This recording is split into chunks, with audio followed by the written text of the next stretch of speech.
Good evening. You're watching the news from the Sultanate of Oman television. We'll start with the headlines. The Sultanate wins 3 international awards in the fields of e-government at the World Summit on Information Society in the Swiss city of Geneva. 2 blasts strike a central village near Homs, killing 6 people, and as a 48-hour ceasefire takes hold in the battered Syrian city of Aleppo. And the Israeli military carries out airstrikes on 4 targets in the Gaza Strip, injuring 3 children and a 65-year-old Palestinian.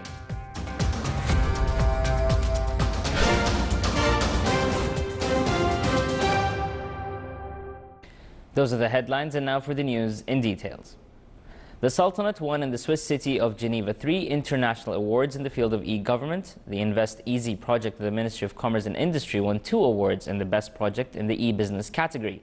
The e-certification project of the Information Technology Authority won 1 award in the Best Project category in the Confidence Building and Security in the Use of Information and Communications Technology category.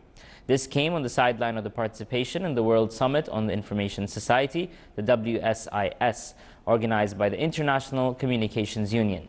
Invest Easy project was honored as the best one-station services by the United Nations Conference on Trade and Development, the UNCTAD. It's worth mentioning that WSIS is organized by the ICU with a wide international participation from government agencies and institutions working in the field of information technology, private institutions, and individuals involved in information technology from around the world. Salma bint Khalfan al-Bartamaniya, Executive Project Manager at Information Technology Authority, stressed in a previous news bulletin that the winning projects excelled in rendering best services to citizens and in facilitating procedures.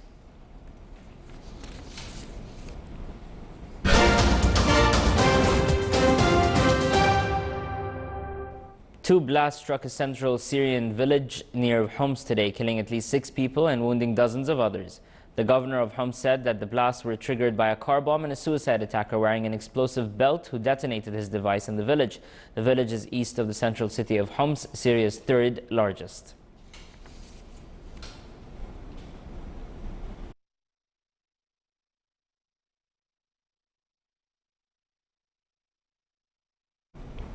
A 48-hour ceasefire took hold in Syria's battered city of Aleppo after the government and rebel forces gave in to mounting diplomatic pressure. Relieved residents returned to the streets after 2 weeks of heavy fighting in the divided metropolis, a key battleground in Syria's 5-year civil war. A 2-day truce in Aleppo began from 1 a.m. today, and earlier today reports said there had been no signs of fresh air raids since the ceasefire took effect. More than 280 civilians were reported killed since April 22nd in the clashes in Aleppo, with airstrikes pounding the opposition held east while rebels fired a barrage of rockets in the government-controlled west. A coalition of 11 countries battling Daesh militants in Syria and Iraq pledged to pour some more resources into the fight after coming under strong pressure from Washington for greater contributions. The promise came after a meeting in Stuttgart of defense ministers from countries involved in the anti-Daesh coalition, during which U.S. Defense Secretary Ashton Carter drove home the message that to deal with Daesh requires a body blow and all must do more. Carter's call to step up the fight came a week after U.S. President Barack Obama reiterated a long-standing demand for members of NATO to increase their defense spending to meet the alliance's target of 2% of output. In a joint statement, the coalition stressed their strong support for the deployment of additional enabling capabilities in the near term in order to hasten the collapse of Daesh's control over the city of Mosul in Iraq and Syria's Raqqa. Besides military resources, defense ministers meeting at the U.S. European Command's headquarters also examined their economic and political contributions to the campaign. The Israeli military carried out airstrikes on 4 Hamas targets in the Gaza Strip. The Gaza Health Ministry said 3 children and a 65-year-old Palestinian suffered light to moderate injuries in an airstrike that hit a metal workshop in Gaza City. Israel struck 5 other Hamas targets yesterday, responding to a mortar shell launched towards Israeli forces near the Gaza Strip. The Israeli military discovered a tunnel stretching from the southern Gaza Strip into Israel, built by fighters to carry out attacks on Israel. Last month, Israel discovered and destroyed another tunnel dug from Gaza into Israel. Joint work sessions of Yemeni peace consultations continued in Kuwait today. The second session was concluded by announcing forming of a joint work team to discuss ways of settling the crisis and ending the war. During the session, they also discussed the general frame which was proposed by the United Nations on structuring the work with no regard to political, security and economical issues in the upcoming stage, as well as activating the Calming and Contact Committee besides issues of withdrawal, handing in weapons and returning to the track. Brightons voted today in local and regional elections that will choose a new mayor for London and are expected to deal a blow to Britain's main opposition Labour Party. Voters are electing a Scottish Parliament and legislators in Wales and Northern Ireland, as well as choosing members of the many English local authorities, including a new London mayor to replace flamboyant Conservative Boris Johnson. The mayoral race pits the Labour Party's Sadiq Khan against Conservative Zach Goldsmith. Pollsters and bookies make Khan the favourite to win and become the city's mayor. And still to come in our news bulletin. Photographic Society of Oman honors its members who won medals in the International Federation of Art Photography.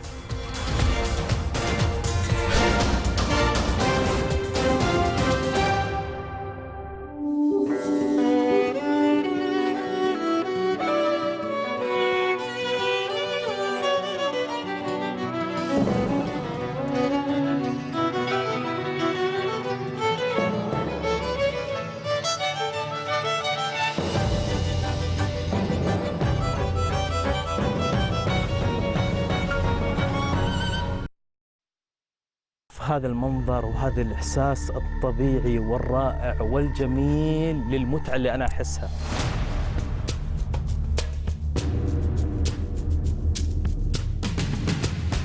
أخذ لي صورة.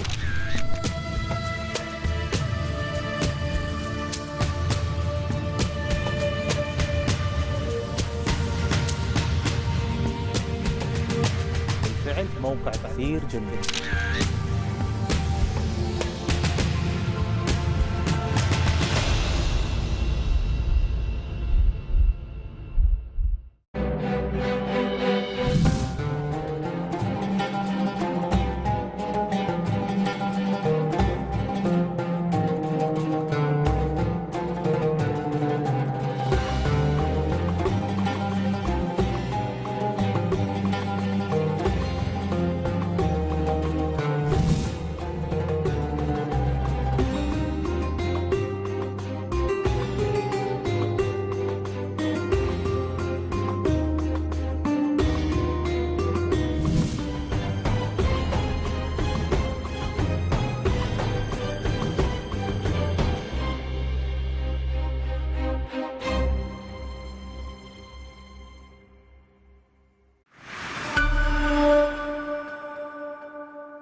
Welcome back to the news from the Sultanate of Oman television. Paying attention to the quality of food, public health, hygiene and combating disease vectors were the main goals of a municipal campaign at the Governorate of Musandam. The one-month campaign also sought to raise awareness among all segments of society on food safety and public health. It included different activities which were conducted in cooperation with other government bodies and some non-government organizations.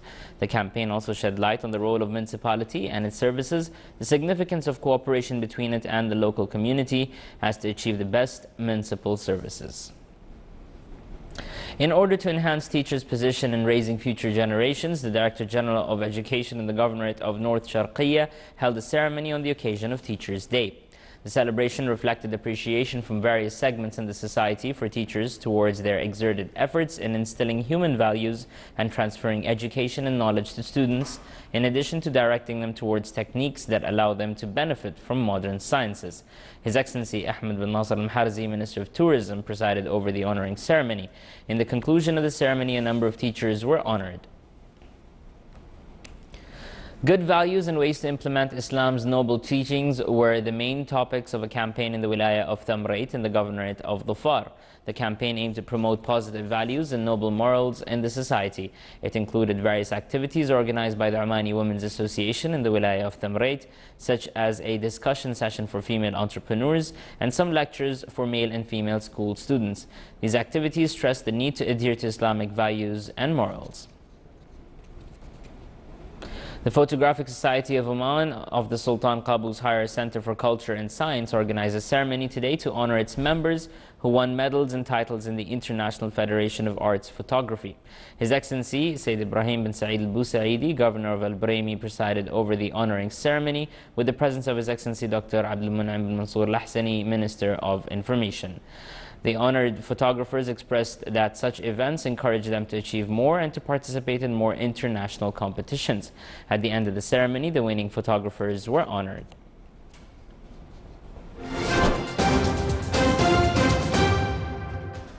And now for the general weather forecast around the Sultanate. Clear skies will prevail over most governorates with chances of cloud accumulation and scattered rainfall over the Hajar Mountains.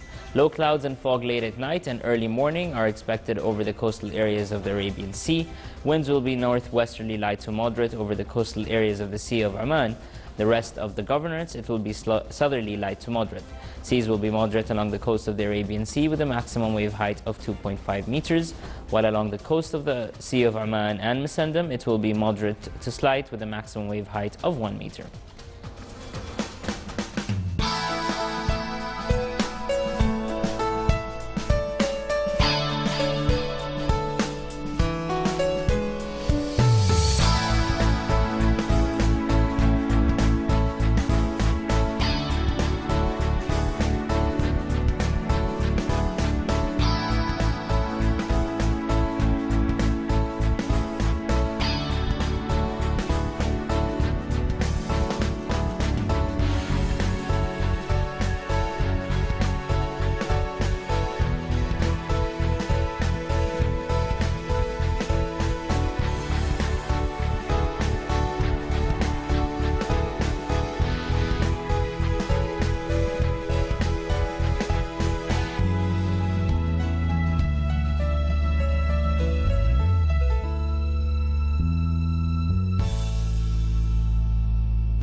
This is the Sultanate of Oman Television. Before we end tonight's bulletin, here are the main points once again.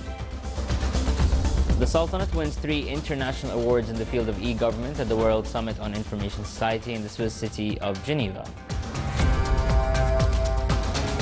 2 blasts strike a central village near Homs, killing 6 people as 48-hour ceasefire takes hold in the battered Syria's city of Aleppo.